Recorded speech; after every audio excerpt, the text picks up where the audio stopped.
प्यारे छात्र एवं छात्राओं, पिछली कक्षा में हम लोगों ने हिंदी शिक्षण के अंतर्गत गद्य शिक्षण के विषय में पढ़ा और जाना। आज हम लोग पद्य शिक्षण के विषय में अध्ययन करेंगे।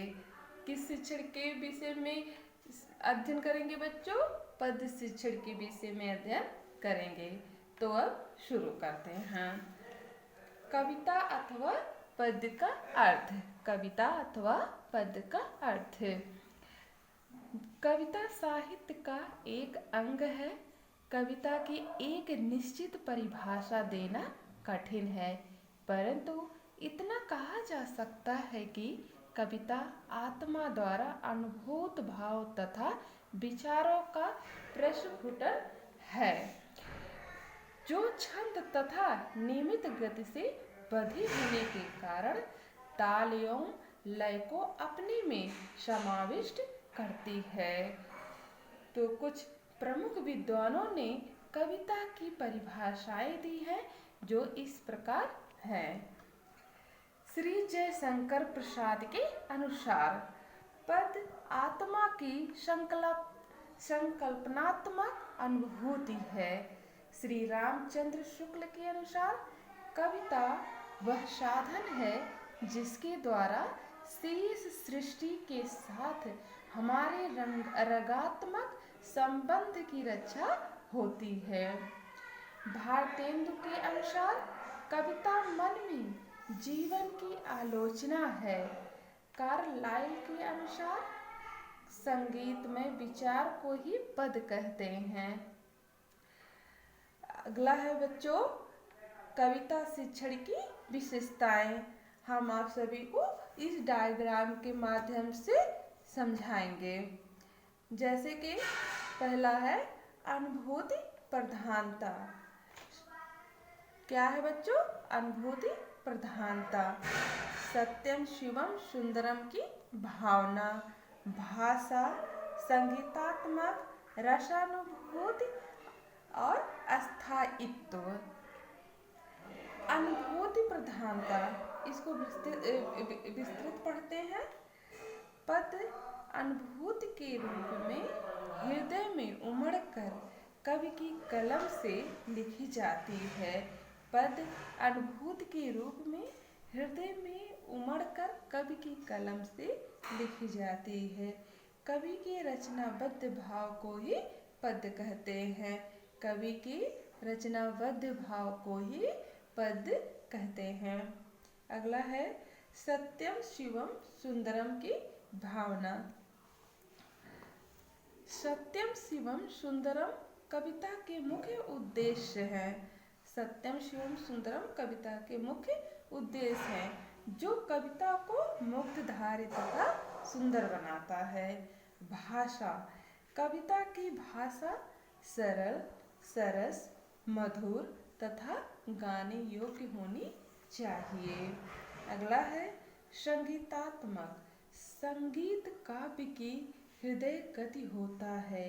संगीत काव्य की हृदय गति होता है, जिसमें लय, ताल तथा स्वरों के आरोह अवरोह के कारण ही कविता के भाव ऊपर कर जाते हैं। अगला है रसानुभूति। रस तथा काव्य दोनों परस्पर एक दूसरे पर आधारित होते हैं। किस पे आधारित होते हैं बच्चों? रस तथा काव्य दोनों परस्पर एक दूसरे पर आधारित होते हैं। रस को काव्य की आत्मा कहा गया है। अस्थायित्व, कविता में अमूल्य तत्व होता है। उत्कृष्ट काव्य कृति सदैव अस्थायी होती है। तो बच्चों हम अगला पढ़ेंगे कविता शिक्षण की विधियां या पद्धतियां, जो कि इसे 4 भागों में विभाजित किया गया है। जिसमें पहला है गीत प्रणाली, दूसरा है अभिनय प्रणाली, तीसरा है अर्थबोध प्रणाली और अंतिम है समीक्षा प्रणाली। गीत प्रणाली में पढ़ेंगे बच्चों हम। गीत प्रणाली का प्रयोग छोटी कक्षाओं में ही किया जाता है। कौन सी कक्षाओं में किया जाता है बच्चों? छोटी कक्षाओं में किया जाता है। छोटी कक्षाओं के बालकों को बाल गीत अधिक प्रिय होते हैं। अगला पढ़ेंगे अभिनय प्रणाली, जिसमें है बाल गीतों में कुछ अभिनय प्रधान गीत होते हैं जिसमें क्रियात्मकता का बाहुल्य होता है। ऐसे गीतों को अभिनय या नाटक से पढ़ाना ही उचित है। अगला पढ़ेंगे अर्थबोध प्रणाली। इस प्रणाली का प्रयोग प्रायः शिक्षक करते हैं। इसके अनुसार शिक्षक का आशय एक एक पद करके समस्त कविता का अर्थ बालकों को बताना ही होता है। अंतिम पढ़ेंगे समीक्षा प्रणाली। यह प्रणाली विशेष रूप से उच्च कक्षाओं के लिए ही उपयोगी सिद्ध होती है। इस प्रणाली में कविता का यथार्थ मूल्यांकन किया जाता है।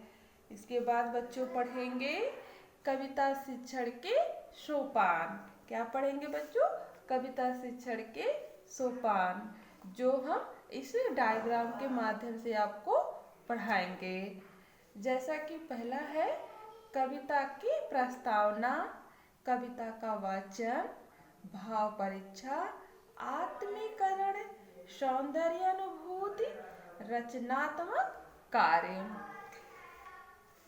कविता की प्रस्तावना, जिसमें है बच्चों इसके कविता की प्रस्तावना, इसके द्वारा बच्चे अपने अर्जित ज्ञान की पूर्व भूमि से प्रस्तुत पाठ की पृष्ठभूमि पर पहुंचते हैं। इसके लिए कवियों के परिचय, मुख्य विषय की चर्चा, अर्थ बोध, प्रश्न पूछकर आदि का प्रयोग किया जाता है।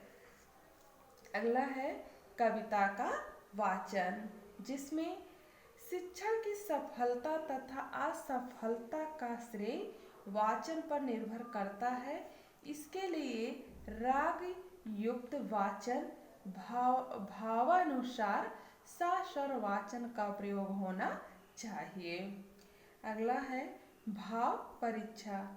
अध्यापक का वाचन सफल रहा या नहीं, इसकी परीक्षा के लिए बालकों की भाव परीक्षा की जाती है।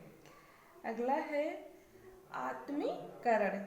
इस पद में अध्यापक विस्तृत व्याख्या और विचार विश्लेषण की ओर विशेष रूप से ध्यान देता है। अगला है बच्चों सौंदर्यानुभूति।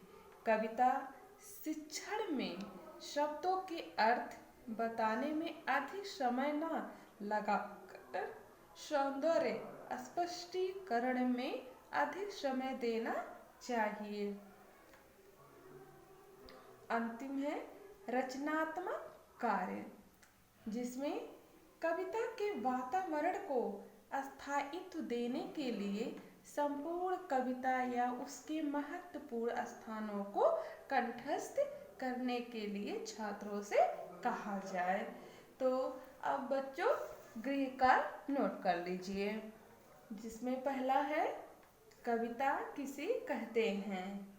कविता शिक्षण के उद्देश्यों, विशेषताओं, पद्धतियों एवं सोपानों का वर्णन कीजिए।